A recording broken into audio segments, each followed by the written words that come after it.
Todo empezó con una sonrisa. Una de esas que parecen normales, de cortesía.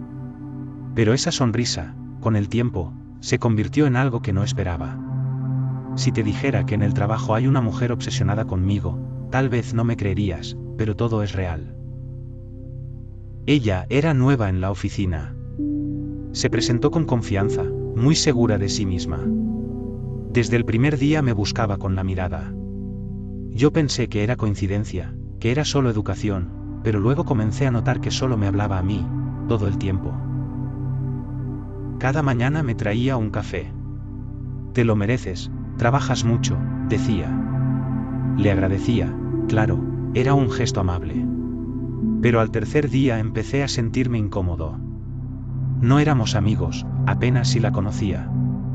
¿Por qué tanto interés de repente? Un día me dejó una nota en mi escritorio.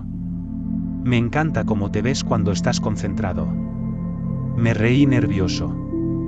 Pensé que era una broma, pero al ver su mirada desde su cubículo, supe que lo decía en serio. Y no sabía cómo reaccionar. Decidí alejarme un poco. No quería malos entendidos. Pero eso solo pareció motivarla más. Comenzó a seguirme en redes, a comentar todas mis fotos familiares con emojis de corazones. Ahí fue cuando supe que esto ya no era normal. Le dije amablemente que tenía esposa, que respetaba mucho mi matrimonio. Sonrió como si no me escuchara. Una esposa no impide una conexión real, me dijo. Me quedé frío. ¿Quién dice algo así tan tranquilo? ¿Qué conexión estaba viendo? Luego empezó a esperarme a la salida del trabajo. Siempre con alguna excusa, que iba por el mismo camino, que justo pasaba por ahí. La primera vez fue raro, la segunda incómodo, la tercera alarmante. ¿Qué quería realmente de mí? Una tarde la vi esperándome con una bolsa. Te traje tu postre favorito, dijo. Nunca le había dicho cuál era. Me pregunté cómo lo supo. Revisé mis redes. Sí, ahí estaba una foto que mi esposa subió en nuestro aniversario. Ella lo había visto. Ya no podía ignorarlo. Fui directo. Mira, por favor, necesito que pongas distancia. No quiero problemas en mi casa. Su expresión cambió. De dulce pasó a fría. ¿Problemas? Los tendrás si me sigues rechazando, respondió. Me congelé. Esa noche no dormí bien. Tenía miedo de que algo pasara. ¿Y si iba a mi casa? ¿Y si hablaba con mi esposa? Sentí que estaba atrapado. No había hecho nada malo, pero esta mujer estaba a punto de destruir mi tranquilidad. Al día siguiente fingí estar enfermo. Necesitaba pensar. Le escribí a mi jefe y pedí trabajar desde casa por unos días. Pero eso no fue suficiente. Ella consiguió mi número personal y empezó a escribirme mensajes extraños. Sé que estás en casa, ¿no crees que deberías estar aquí conmigo? Me asusté. No sabía cómo tenía mi número. Lo había cambiado hacía poco. Solo mi esposa y mi jefe lo sabían. ¿Hasta dónde estaba dispuesta a llegar? Decidí bloquearla. Pensé que todo acabaría ahí. Pero entonces se empezó a llamar al trabajo diciendo que yo la acosaba a ella. Que tenía pruebas. Me estaban culpando de algo que jamás hice. Sentí que el mundo se me venía encima. Me llamaron de recursos humanos. Tuve que explicar todo. Mostré los mensajes, las notas. Mi jefe no lo podía creer. ¿Por qué no hablaste antes?, me preguntó. Me sentí culpable por callar, pero tenía miedo de que fuera peor. Ella fue suspendida mientras investigaban. Pero eso no detuvo su locura. Una tarde, mi esposa recibió un mensaje anónimo con una foto mía en la oficina y un texto que decía: tu esposo no es tan fiel como crees. Era a ella.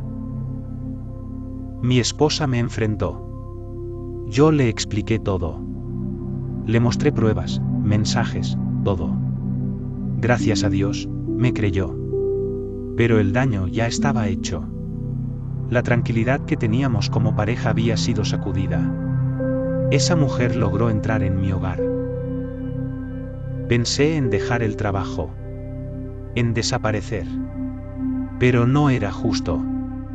Yo no hice nada malo. Ella sí.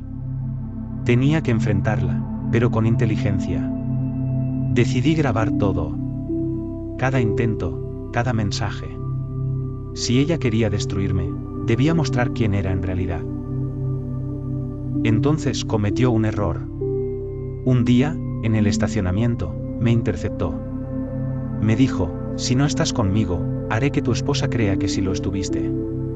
Pero esta vez, lo grabé todo. Su voz, sus amenazas, su tono enfermizo. Era la prueba.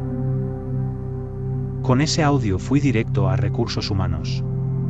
También lo mostré a un abogado. Ya no era solo una historia incómoda. Era acoso, era chantaje, era un riesgo real para mí y mi familia. Ahora, ella tendría que asumir las consecuencias. Pero justo cuando pensé que todo se estaba resolviendo, ocurrió algo que me dejó sin palabras. Una carta anónima llegó a la casa de mis padres. Decía que yo llevaba una doble vida. Y otra vez, una foto mía en la oficina.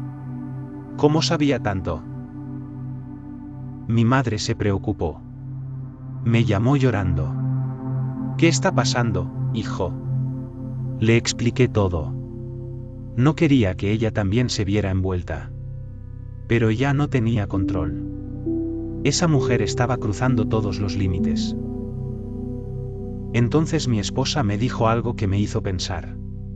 ¿Y si no está sola? El caso estaba en manos de la justicia, pero eso no me tranquilizaba. Cada día revisaba mi celular con miedo. Temía nuevos mensajes, nuevas amenazas, nuevos intentos de dañar mi hogar. Vivía como si estuviera siempre vigilado. Mi esposa fue mi mayor apoyo. No me soltó, ni siquiera en los momentos más difíciles. Pero ambos vivíamos con miedo. ¿Y si ella venía a casa? ¿Y si hacía algo más grave? La tranquilidad se había ido y no sabíamos si volvería. Una noche escuchamos ruidos afuera. Salí y encontré una rosa en la puerta con una nota, ¿ya pensaste en mí hoy? Mi corazón se congeló. No solo sabía dónde vivíamos, había estado ahí. Estaba más cerca de lo que pensábamos. Llamamos a la policía. Revisaron, pero no hallaron nada. Puede ser una broma, dijeron. Pero sabíamos que no era así. Ella no se iba a rendir. Estaba dispuesta a arruinarlo todo si no conseguía lo que quería, control. Mis suegros ofrecieron que nos mudáramos por un tiempo. Lo pensamos. Pero justo entonces llegó una notificación del trabajo. Tras la investigación, habían decidido despedirla. Las pruebas eran irrefutables. Pensamos que al perder su empleo se detendría. Pero fue al contrario. Amigos míos comenzaron a recibir mensajes con mentiras. Incluso mandó una foto mía editada, diciendo que yo era infiel.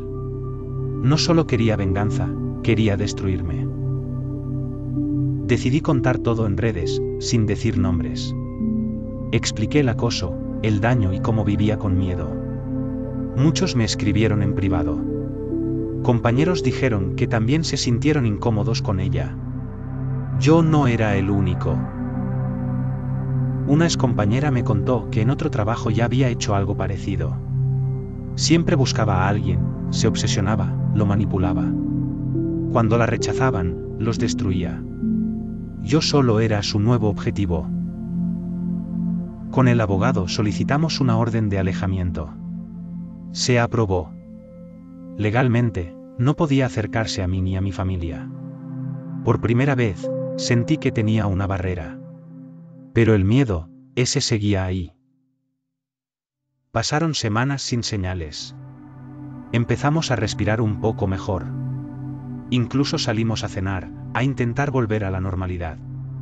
Pero al regresar, en el parabrisas del auto había una foto nuestra, y un mensaje escalofriante.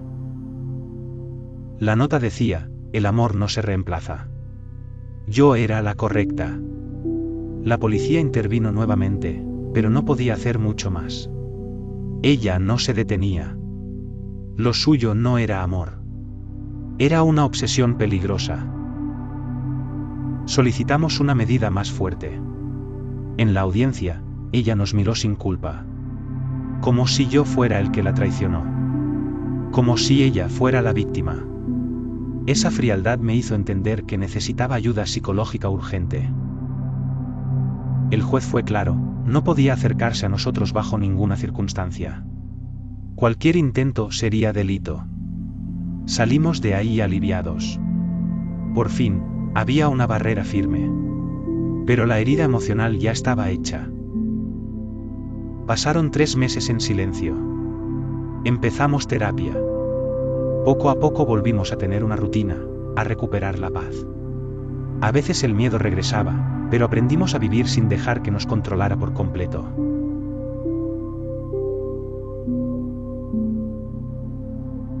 No sentí alivio. Sentí tristeza. Esa mujer estaba enferma y nadie había logrado ayudarla. Pero al menos ya no estaba cerca. Por fin, sentí que podía cerrar esa etapa oscura y empezar a vivir de nuevo. Cambié de trabajo. No por miedo, sino para cerrar ciclos. Mi esposa y yo nos mudamos.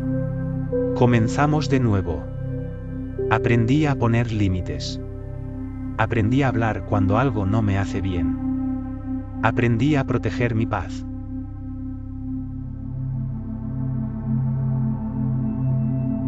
Hoy vivo tranquilo. Aún quedan rastros de miedo, pero también queda fuerza. Y si tú estás pasando algo parecido, habla. No te calles. Nadie merece vivir con miedo. Tu tranquilidad no se negocia. Se defiende.